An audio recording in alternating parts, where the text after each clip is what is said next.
पुत्र जी मां ठंडी छां इधर अखां खोल के वेख सूरज अल प्यो खलोता दे कंड करके और कंड सड़ गई आ तां मां ठंडी छां आई पखा अबू दे पैसियां नाले बिल अबू ने देना ही मैं मां का इनकार नहीं कर रहा लेकिन पुत्र थोड़ी अख खोल के वे पीछे अब्बा भी खलोता दे वो सड़ गया सारे दा सारा तां तू ते तेरी अम्मा चावे बैठे थे वो सड़ गया बेचारा ओदा चम सड़ गया इधर फिर तू छावे बैठा था उस बेचारे को पूछता ही कोई नहीं ना पुत्र डंडी ना मारो अम्मी भी और अब्बू भी इधर मैं फिर बच्चन मैं क्योंकि पुत्र अपने वाले साहब की शादी तू 17 साल बाद पैदा होया बुढ़ापे की औलाद सा फिर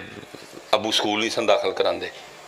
मिसा मार दियां ने ज़ाहिर एक एक पुत्र सी मामू ने खाला ने कह कू के जबरदस्त जी मां ठंडी छां इधर अखां खोल के वेख